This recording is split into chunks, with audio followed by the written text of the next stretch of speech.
नमस्कार दोस्तों। शादी के कुछ दिन बाद ही मुझे लगने लगा कि मेरी पत्नी मुझे धोखा दे रही है। उसकी यह हरकत देखकर मैंने अंधा होने का नाटक किया ताकि मैं उसकी सच्चाई जान सकूं। पर जब मुझे सच्चाई पता चली तो मेरे पैरों तले जमीन खिसक गई, क्योंकि मेरी पत्नी तो अपने बाप के साथ। मेरा नाम अरुण है। मैं मिडिल क्लास फैमिली से बिलोंग करता हूँ। आज से कुछ वक्त पहले मैं एक प्राइवेट कंपनी में नौकरी करके अपने घर का गुजारा किसी तरह कर रहा था। मैं 3 बहनों का इकलौता भाई था। मेरी 3 बहनों की जिम्मेदारी मेरे ऊपर थी, जिनकी शादी मुझे करनी थी। हर गुजरते दिन मेरी परेशानी बढ़ती जा रही थी। मैं इसी सोच में था कि मैं अपने घर का खर्चा चलाऊं कि बहनों की शादी करूं। मैं खुद 28 साल का हो गया था और मेरे से 3 बड़ी बहनें थीं। पहले मुझे अपनी बड़ी बहनों की शादियां करनी थी। मैं इस कदर परेशान रहने लगा कि मेरी परेशानी मेरे चेहरे पर साफ झलकने लगी थी। एक दिन मैं ऑफिस गया। उस दिन मैं बहुत परेशान था। जब मेरे बॉस ने मुझे देखा तो वे देखते ही पूछने लगे, क्या हुआ अरुण, सब खैरियत तो है? आजकल तुम बहुत ज़्यादा परेशान नजर आते हो। मैं देख रहा हूँ काम पर भी तुम पहले की तरह ध्यान नहीं दे रहे हो। मैंने मुस्कुराकर बात को टालने की कोशिश की। शर्मा ने कहा, नहीं कुछ तो बात है। नहीं कुछ तो बात है, मैं जानना चाहता हूँ आखिर तुम्हारी परेशानी का कारण क्या है। उनके कई बार पूछने पर मैंने उन्हें अपनी सारी परेशानी बता दी। उन्होंने कहा, ठीक है, एक दिन तुम मेरे घर खाने पर आओ, मैं तुम्हारी सारी परेशानी दूर कर दूंगा। अपने बॉस प्रमोद की बात पर मैं उनका बहुत शुक्रगुजार हुआ, लेकिन मुझे समझ नहीं आ रहा था कि वह मेरी परेशानी का आखिर वो क्या हल निकालेंगे। मैं इस कदर परेशान था कि मैं उनके घर चला गया। दिन में एक उम्मीद सी जागी थी कि शायद हो सकता है मेरी परेशानी का कोई ना कोई हल निकल जाए। मैं अपने बॉस प्रमोद सर के बंगले पर पहुंचा तो वह बड़े प्यार से मुझे अपने घर के अंदर ले गए। हम दोनों में काफ़ी बातें हुई। काफ़ी देर बातचीत के बाद वो अच्छी तरह मेरे हालातों से वाकिफ़ हो गए और कहने लगे, मेरे पास तुम्हारी सारी परेशानियों का एक आसान सा हल है। तुम चाहो तो तुम्हारी सारी परेशानियां एक चुटकी बजाते ही ख़त्म कर दूंगा। उनकी इस बात पर मैंने हैरत से उनकी तरफ देखा। मैं पिछले 3 साल से दिन रात इस परेशानी से गुजर रहा था और वह उसे चुटकी बजाते ही ख़त्म कर देने की बात कर रहे थे। प्रमोद सर मेरा चेहरा पढ़ते ही कहने लगे, पहले खाना खाते हैं, उसके बाद बात करते हैं। प्रमोद सर की बातें सुनने के बाद मेरे अंदर एक अजीब सी बेचैनी होने लगी। मैं अब बस उनकी बात जानना चाहता था। अभी यह सब सोच ही रहा था, तभी अचानक मेरे सामने एक खूबसूरत सी लड़की खाने की टेबल पर आकर बैठ गई और प्रमोद सर से कहने लगी, मुझे भूख नहीं है, आपने क्यों मुझे बुला लिया? प्रमोद सर ने उसे बैठने का इशारा किया तो वह मुंह बनाती हुई बैठ गई, पर मेरी नज़र उसके खूबसूरत चेहरे से हट ही नहीं रही थी। वो देखने में बहुत खूबसूरत थी। तभी कुछ देर बाद प्रमोद सर ने मुझे बताया, यह मेरी इकलौती बेटी निशा है। निशा ने एक नज़र मेरी तरफ देखा और देखते ही प्रमोद सर से पूछने लगी, क्या यही वरुण है जिसके बारे में आपने मुझे बताया था? उसके मुंह से अपना नाम सुनते ही मैं हैरान हो गया कि उसको मेरा नाम कैसे पता। प्रमोद सर ने निशा से कहा, यही वरुण है। प्रमोद सर के मुंह से मेरा नाम सुनते ही उसने एक गहरी नज़र मुझ पर डाली और बोली, ठीक है, मुझे कोई एतराज़ नहीं है। और यह कहकर वह चली गई। खाना खाने के बाद प्रमोद सर ने मेरे कंधे पर हाथ रखते हुए कहा, वरुण, मैं निशा के लिए एक अच्छा लड़का ढूंढ रहा हूँ। मुझे नहीं लगता कि तुमसे अच्छा लड़का मुझे मिलेगा। तुम दिखने में बहुत खूबसूरत हो और अच्छे इंसान भी हो, इसलिए मैं तुम्हें अपना दामाद बनाना चाहता हूँ और बदले में मैं तुम्हारी सारी परेशानियाँ दूर कर दूँगा। प्रमोद सर के मुँह से यह बात सुनते ही मेरे होश उड़ गए। मैंने सपने में भी नहीं सोचा कि वह मुझ जैसे गरीब लड़के को अपना दामाद बनाने की बात कर सकते हैं। वह कहने लगे कि तुम्हारी बहनों की शादी का खर्चा मैं उठाऊंगा। निशा मेरी इकलौती बेटी है। मैं चाहता हूँ तुम उसे शादी करके उसे खुश रखोगे। यह बात सुनने के बाद तो मुझे प्रमोद सर की बातों पर यकीन ही नहीं हो रहा था। प्रमोद सर से इस फैसले पर मैंने उनसे कुछ वक्त मांगा और यही कहकर मैं अपने घर को लौट आया। घर पर मेरी बूढ़ी माँ और मेरी 3 बहनें मेरा इंतजार कर रही थी। उन्हें पता था कि मैं प्रमोद सर के घर गया था। घर आते ही मेरी माँ मुझसे पूछने लगी कि तुम्हारे सर ने तुम्हें क्यों बुलाया था। मैंने बिना कुछ सोचे समझे माँ और बहनों को सारी बात बता दी। मेरी माँ बात सुनते ही खुश हो गई और कहने लगी, बेटा, इसमें सोचने वाली क्या बात है?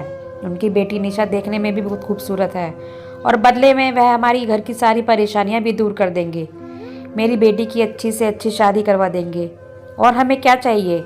मुझे भी माँ की बातें सही लगी। सारी रात सोच विचार के बाद मुझे यह लगा, निशा से शादी करने के बाद मेरी सारी परेशानियां दूर हो जाएंगी और उसमें कोई बुराई भी तो नहीं थी। दिखने में भी वह काफ़ी खूबसूरत थी। मैं इस शादी से आखिर क्यों इनकार करता। अगले दिन मैंने प्रमोद सर को हाँ में जवाब दे दिया। मेरा जवाब सुनकर वह बहुत खुश हुए और अगले कुछ दिनों में उन्होंने मेरी शादी निशा के साथ करवा दी और अपने घर में घर जमाई बनाकर रख लिया। मुझे अपनी शादी से ज़्यादा खुशी अपनी बहनों की शादी की थी, क्योंकि प्रमोद सर ने मेरी बहनों की शादी की जिम्मेदारियां जो ले रखी थी। पर शादी की पहली रात ही मेरे साथ कुछ ऐसा हुआ जिसे जानने के बाद मैं सदमे में आ गया। शादी की पहली रात निशा ने मेरे साथ एक ऐसी शर्त रखी थी जो कोई भी मर्द ऐसी शर्त मानने को तैयार नहीं होगा। उसने कहा, अगर आप मेरी यह शर्त नहीं मानोगे तो मैं आपके साथ कोई भी रिश्ता नहीं रखूंगी। निशा की बातें सुनकर मैं हैरान था कि शादी की रात कौन सी दुल्हन अपने पति से इस तरह की बातें करती है। निशा ने मेरे सामने ऐसी शर्त रखी जिसका मानना मेरे लिए नामुमकिन था।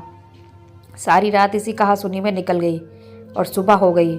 सुबह खाने की टेबल पर बैठते हुए प्रमोद सर ने मुझसे पूछा, सब खैरियत तो है। मैं उनसे कमरे के अंदर की क्या बात बताता कि आपकी बेटी ने मेरे साथ क्या किया है। मैंने बात को टालते हुए कहा, सब ठीक है। बात करते करते उन्होंने कहा, मैंने तुम्हारी बहनों की शादी के लिए कुछ जगह बात की है। कुछ दिन बाद मैं उनकी शादी अच्छे और रईस घर खानदान में करवा दूंगा। प्रमोद सर की बातें सुनकर मुझे तसल्ली मिली कि चलो मेरी बहनों की शादी तो अच्छे घर में हो जाएगी। मुझे टेंशन थी तो निशा और उसकी शर्त की। कुछ दिनों बाद प्रमोद सर ने मेरी 2 बहनों की शादी अमीर और ऊंचे खानदान में करवा दी। मुझे इस बात की तसल्ली तो मिली कि चलो मैं अपनी ज़िंदगी में ना सही पर मेरी बहनें तो खुश हैं। पर कभी कभी जब मैं अपनी ज़िंदगी के बारे में सोचता तो बिखर जाता। आखिर ना चाहते हुए भी कुछ दिनों बाद निशा की मैंने वह शर्त मान ली। मैंने सोचा एक बार वह मेरी हो जाएगी तो मैं उसे मना लूँगा। जब मैंने निशा को बताया कि मैंने उसकी शर्त मान ली है तो वह बहुत ज़्यादा खुश हो गई और वह रात मेरी ज़िंदगी की सबसे हसीन रात बन गई। अगले कुछ दिनों में मेरी तीसरी बहन की भी शादी हो गई और मेरी भी शादीशुदा ज़िंदगी अच्छे से गुजरने लगी। मेरी ज़िंदगी में सब कुछ अच्छा हो गया था, पर यह मेरी खुशी शायद कुछ दिनों की मेहमान थी। मुझे एहसास नहीं था कि यह खुशी मेरी ज़िंदगी में एक बड़ा तूफान लेकर आने वाली है। शादी के कुछ दिनों बाद ही मुझे महसूस होने लगा कि निशा हरकतें कुछ ठीक नहीं है। मैं रात को सोने के लिए लेटता तो निशा मुझे बड़े प्यार से एक गिलास दूध पिलाती। दूध पीते ही मुझे गहरी नींद आ जाती। हर सुबह जब सोकर उठता तो मुझे महसूस होता कि निशा पूरी रात मेरे साथ नहीं थी।